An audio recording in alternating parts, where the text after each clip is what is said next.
என்ன ஆச்சு நடு ரோடு நின்றுக்கிறீங்க? பெட்ரோல் இல்லையா? ஸ்டேரிங் திருப்பிங்க எப்படி ஓரமாக வந்துடுங்க. சரி நான் பெட்ரோல் வாங்கிட்டு வரட்டுமா? நான் மெடிக்கல் வரையும் போயிட்டு வரீங்க. ஏன் அழுவுறீங்க? காலு வலி தாங்க முடியல, மருந்து வாங்கலான்னு போனேன். காசு கம்மியா இருக்குன்ட்டு அனுப்பிச்சு விட்டாங்க. இருந்த காசு எல்லாமே திருட்டு போயிடுச்சுங்கய்யா.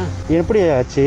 பேங்க்ல இந்த காலில் வெரிகோஸ் பெயின் இருக்குங்கய்யா, அதுக்காக 82,000 கொஞ்சம் கொஞ்சமா லிஃப்ட் மேன் வேலை பார்த்து சேர்த்து வச்சேன். லிஃப்ட் மேன் வேலை செய்றீங்களா நீங்க? 82,000 எவனே தெரியாது, யூபிஐ மூலியமா தெரிஞ்சுட்டாங்க. ஆனா எல்லா இடத்துலயும் கம்ப்ளைண்ட் பண்ணிட்டு கலெக்டர்ல இருந்து யாருமே எந்த ரெஸ்பான்ஸ் இல்லை. என்னால முடியலைங்க. ஒவ்வொரு நாளும் மாத்திரமா போடாம என்னால படுக்க முடியாது, அந்த வழியா இருக்குங்க. இந்த ஆபரேஷனுக்கு 1.5 லட்சம் ரூபாய்க்கு மேல ஆகுனாங்க. லேசர் மூலியமா பண்ணாங்க. சரி அதுக்காக கொஞ்சம் கொஞ்சமா சேர்த்து வச்சுங்க. அது யாருன்னே தெரியாது, அது தெரிஞ்சுட்டாங்க. நானும் எவ்வளவோ இடத்துல அலைஞ்சிட்டு எந்த ரெஸ்பான்ஸுமே இல்லைங்க. பேங்குக்கு போனா அவமரியாதை பண்றாங்க.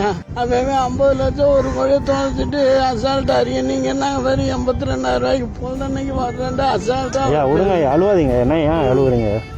எனக்கு என்ன சொல்ல தெரியல. கம்ப்ளைண்ட் பேப்பர் எல்லாம் வச்சிருக்கீங்களா வீட்டுல? வச்சிருக்கீங்க. இடுப்பு கீழே வேலை செய்யாதுங்க. என்னால வண்டி தள்ளவும் முடியாது. அதான் வந்து பெட்ரோல் வாங்கி கொடுத்தா. அதான் நடு ரோட்ல நின்றுக்கிறீங்க. இங்கே இருங்க, நான் போய் பெட்ரோல் வாங்கிட்டு வருவேன் உங்களுக்கு. ஐயா கையெடுத்து கும்பிடாதீங்க, வெயிட் பண்ணுங்க. ஐயா லைட்டாக இறங்கி எல்லாம் கொடுத்துடலாம் பெட்ரோலு. சரிங்க சரிங்க.